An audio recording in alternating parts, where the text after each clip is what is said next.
Today's guest has a very clear view of our community and her future as an entrepreneur. Growing up, Lisa was part of a family-owned business. Sunday dinners, holidays, and after school were spent talking about business. Her family volunteered often, visiting virtually any venue that was hosting an event or a fundraiser. It gave her a really good sense of what it means to give back and be part of something bigger. Today, Lisa McIntyre is the owner of the Optical Shoppe here in Regina. Welcome, Lisa. Great. Thanks, Barb. Thanks very much for being here. So tell me a little bit about how you became the owner of an optical business. Are you an optician? Or tell me how that happened. Well, I'm just about an optician now. I wasn't before, and I wasn't really familiar with the industry. Through my community work that you mentioned, I was approached by a mutual friend or contact, I guess, through the Globe board. Actually, it said, we've heard about this business opportunity. We think it would be really good for you. We'd be happy to sort of pair you up with the owner and see if you guys can come to an agreement. And it just seemed like a good opportunity. At the time, I was working at economic development and tourism Regina in what I called a fun job, because coming from a family business where it's stress and talking about business all the time, I didn't have to do that at all at economic development. So I was in a fun job and I wasn't really eager to leave, but it just happened to be the right opportunity after looking at the numbers and the customer base and sort of everything around it. I thought this is really a good jumping off point for me as a solo entrepreneur. Well, and so that's really interesting. So you grew up in that family business environment. So obviously the business or the entrepreneurial bug really bit you. I saw an interview or an article where you were quoted as saying, you think you were always meant to be an entrepreneur. What inside of you helped you make that decision? Like, how did you come to that conclusion? Well, I just never worked well with bosses. Well, I shouldn't say that. I actually did work well with all of my bosses, but I just never felt like that was the place for me. And I tried a number of different careers. I worked at the Regina Chamber. I did a stint in government, even working with my family. I didn't sort of have sole control of where we wanted to take the business and what we wanted to do. We were a team, which is great, but I really wanted to have that autonomy. And I'm a very independent person, and I have always been that way. So being an entrepreneur just kind of fits the mold.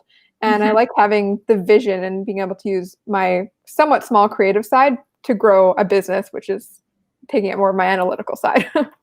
And so that's interesting. So tell me about the conversation then with your family when you said, hey, guess what? I'm going to leave the family business and start my own. How did that conversation go?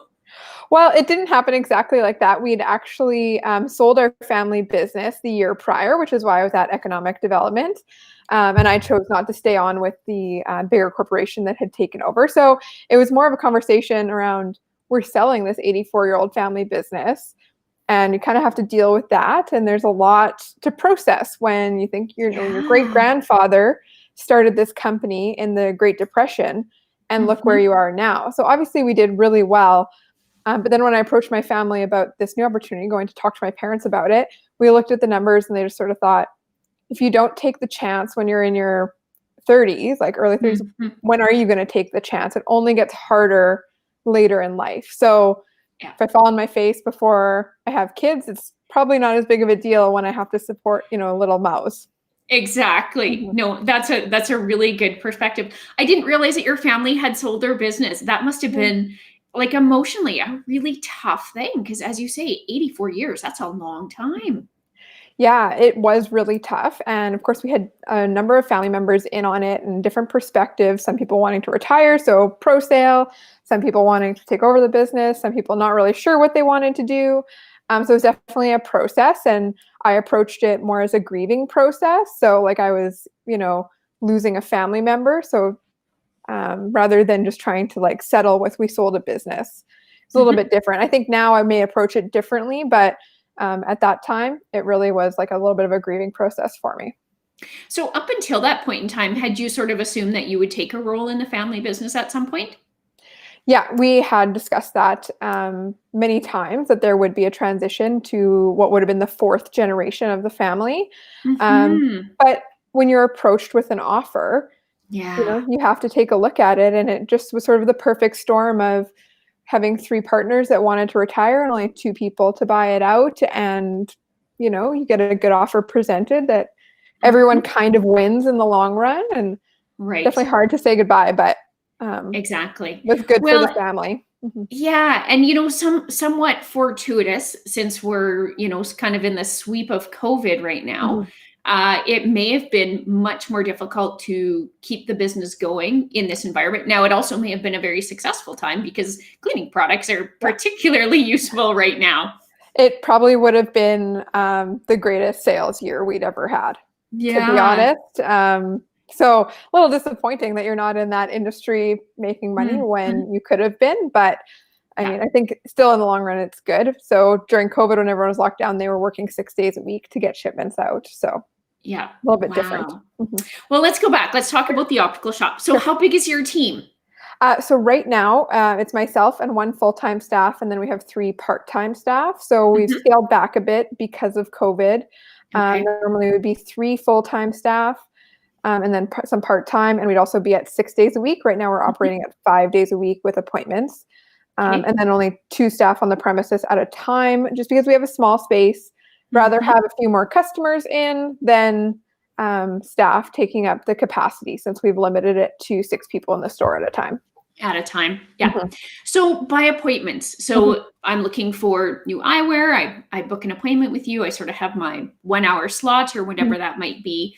And then I can come in, and so I'm kind of getting custom service. So, as a customer, it's Mhm. probably not a bad thing to have this kind of environment.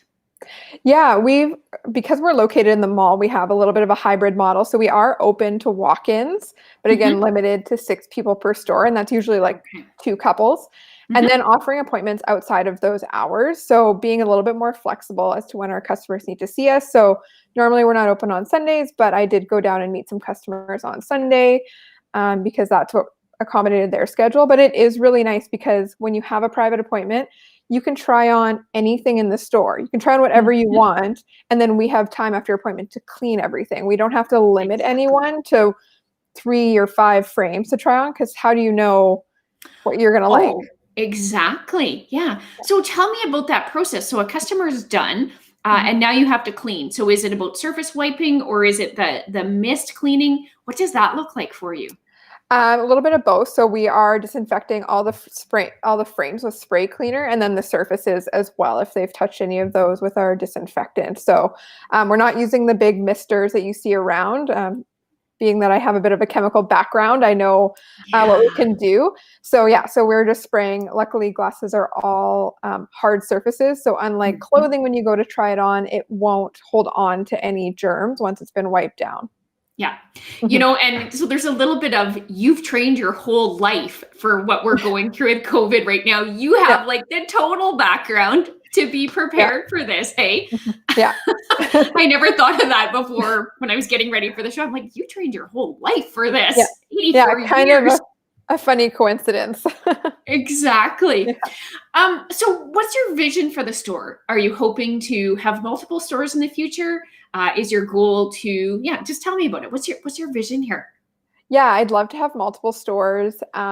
Keep it very boutique. I don't want to get into being a big supplier, but definitely keep it local, boutique. Potentially partner with an optometrist so that we have that to draw people in at different locations, and uh, and just keep it really personal and know our customers. Like, it's really nice when we can greet someone by name when they walk into Hmm. the store.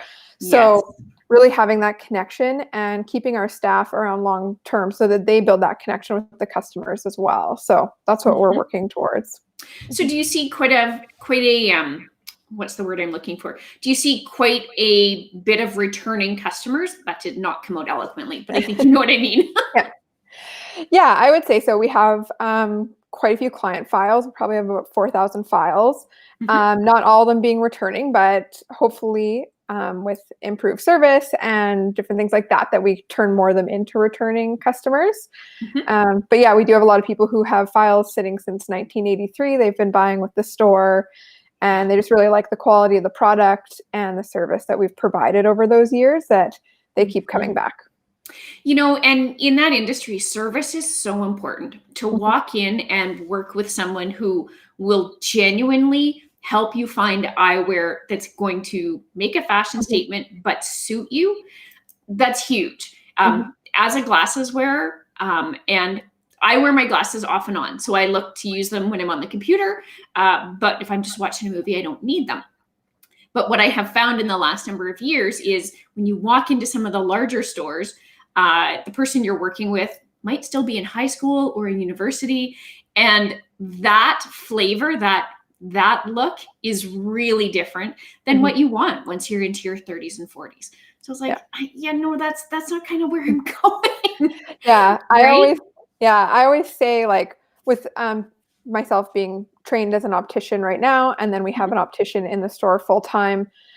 We really get trained on to know what looks good on different people, and it really helps in our industry that, like, when we do our frame buying, like I do all the frame buying myself, but I run it by the other staff, and I'm like, do you like these? Is this something that you think we can sell?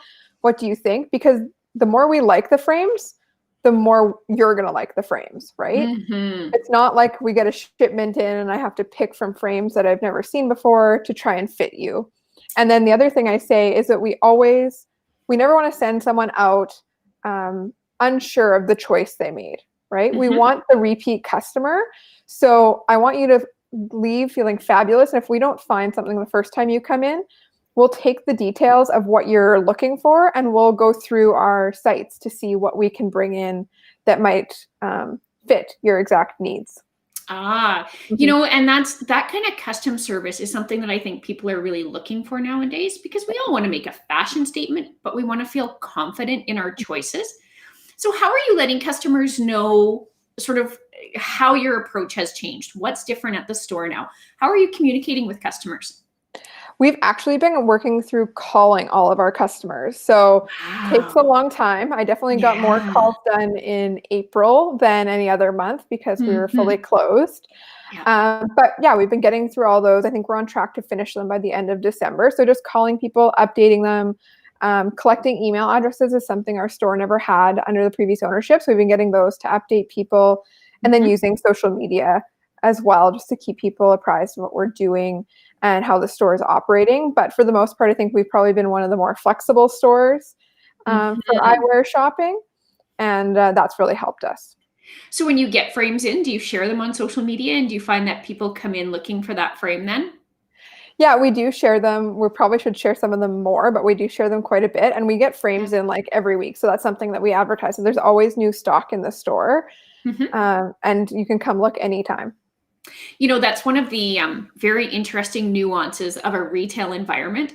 When you can share something that's, new in store, what it looks like on someone, that tends to create and drive demand. Where for a service-based business, sharing a service doesn't necessarily drive that demand. So that's a really unique feature that you have in retail. And from a service-based business, there's a little bit of envy there, because it's like, when I share this, right? And then you don't get that same kind of feedback. So how are you growing your network, right? Because as an entrepreneur, we all need people around us. We all need our peeps to keep us going. So how do you build that network? How do you keep going? Well, I was really good at networking prior to the pandemic, and now we're in a whole new world when it comes to that. So I would say, like, I probably could have gone to a different charity gala every Friday or Saturday night all year round and network that way. So now it's been a little bit different. I've been asking my community for support. So one of the initiatives that I took on during the pandemic was that I reached out to a few close contacts and said, hey, are there a few people that I don't know that don't support the shop yet that need glasses that I could send them something? And so I got a list of about 40 people. And I dropped off surprise bags. So it was a bag with a gift card for the store, and then some eyeglass cleaners, some chocolates, and just some little things in it to try and expand that. And we saw some people follow us back on social media or reach out and definitely become supporters of the store. So it's really having to work through the network that I already have to try and expand it to their friends and keep going, because it is really hard. Like, I can do some Zoom networking, but it's just not the same as what it was before. No, it's not. That in-person whites of your eyes networking is a really different experience than Zoom networking. And I've had the opportunity to participate in a couple of Zoom sessions that were intended for networking.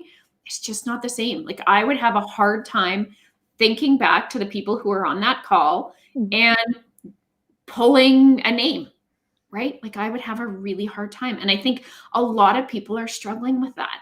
So how are you supporting your staff? Because are your staff feeling, concerned? Like, I don't know if I want to be in the store, Lisa. The numbers are getting pretty high. Are you getting any feedback from staff or customers that way?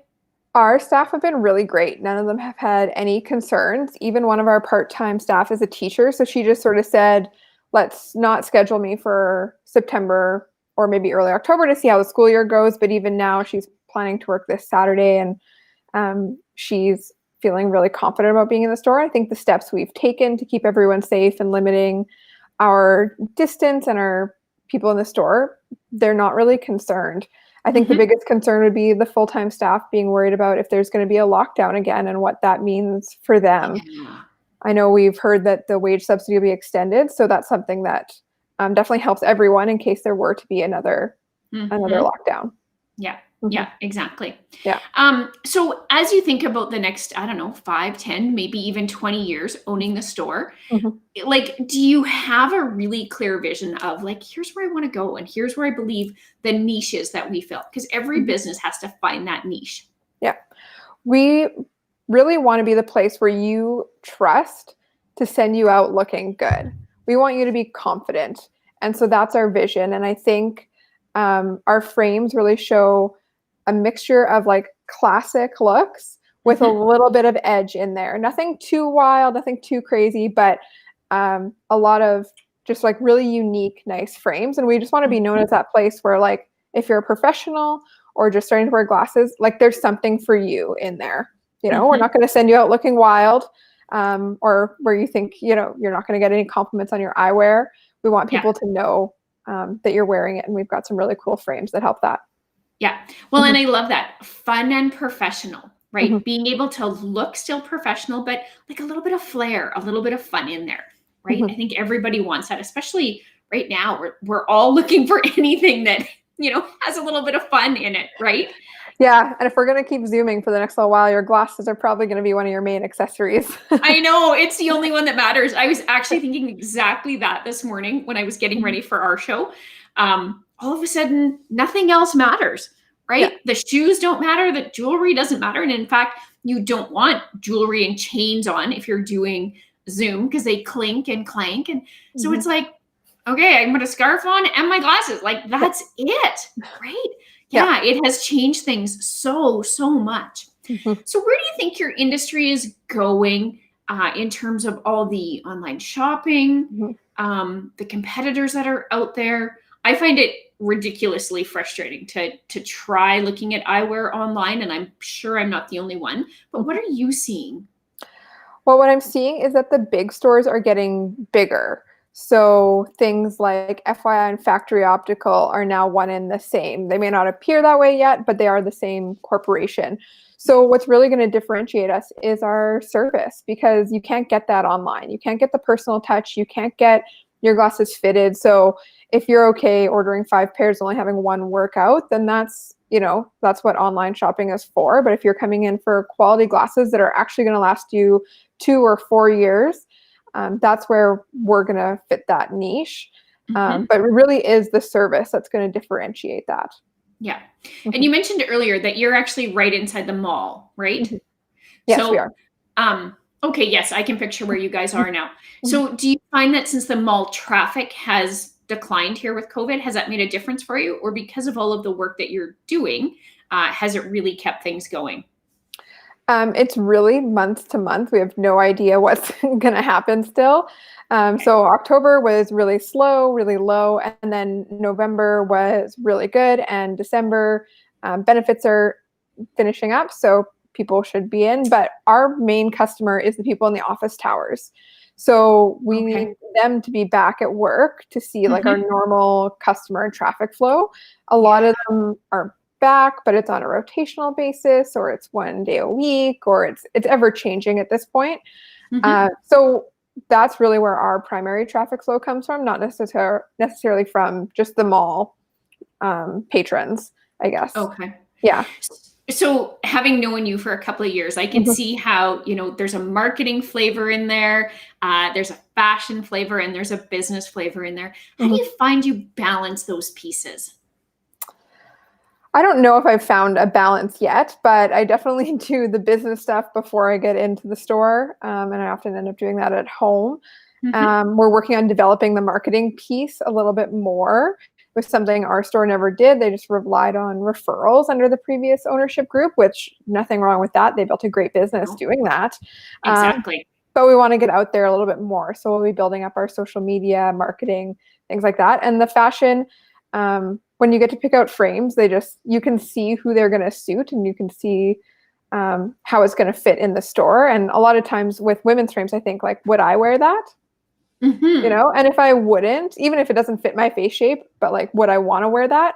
Then I'm like, yeah, I'll bring that in. So do you see, just thinking about this sentence you just said, if you Mhm, like it.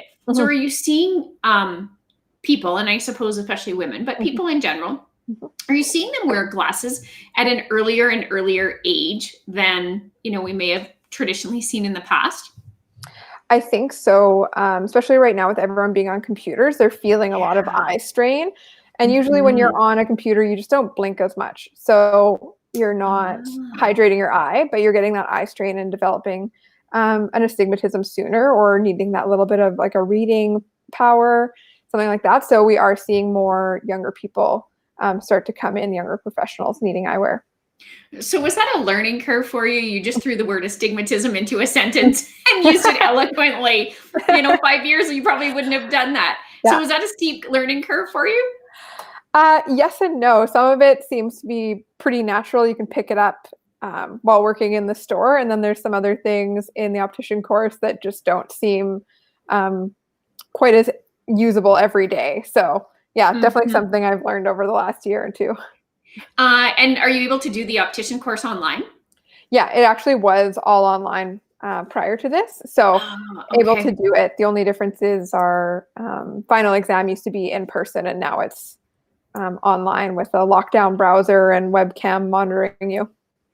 Really? Oh, now that's Mhm. some high security. So does that mean Yeah. that your staff actually trained you on how things worked? Yeah. So my full-time staff has been an optician for 5 years. So she Mhm. is the one who is overseeing me doing all the learning, because there's also like a clinical piece. So Okay. yeah, it's kind of a funny dynamic. It's like I sign your paycheck, but you have to sign off on me doing these hours in the store. No kidding. Wouldn't that create an interesting dynamic? And what happens if she doesn't want to sign something off? Yeah, Oh, it's isn't funny. that We interesting? actually got challenged on our hours, and we said back, we're like, there's literally only two of us in the store every day, so like these hours are valid. Like, yeah. Exactly. Oh, yeah, like I'm just thinking through that, and that's a really odd dynamic, right? Mhm. So, kudos to both of you for being able to do that. Kudos. Yeah. Oh, excuse me. So, Lisa, we only have a couple of minutes left, and one Okay. of the things I always like to do at the end of the show is make sure that the guest has time to like kind of do their marketing spiel. Hmm. So, give us your spiel, tell us where to find you, tell us your hours, your social channels. Take it away. For sure. I think, like I said, the Optical Shop, we're a really unique store. We've got great unique brands and some of the classics that everyone loves. So there's something for everyone at the store. We'll do the personal shopping. We'll do the one-on-one private appointments. However you want to shop in your bubble, what makes you feel comfortable. We're here for you right now. And I think we're probably going to be living this way for another year, possibly. So we're adapting, and we're going to be here. We even did at-home try-ons and deliveries during the full closure in April. So we can do that again for people. So you can find us. We're in the Cornwall Center. We do not follow Cornwall Center hours, so always check our sites. But right now we are Tuesday to Saturday, 10 to 5, and then doing appointments outside of those times, so we can kind of fulfill everyone's needs. We're on Facebook, LinkedIn, Twitter, Instagram, all at the Optical Shop Regina or the Optical Shop YQR. And our website is theopticalshop.ca. Awesome. That Yeah. was fantastic. And so important. Everybody is wearing glasses nowadays. And so here's your place to go and shop. They'll do a private appointment for you. So you'll be good to go. Mhm. All right, Lisa, thank you so much for joining me today and talking a little bit about your entrepreneurial journey.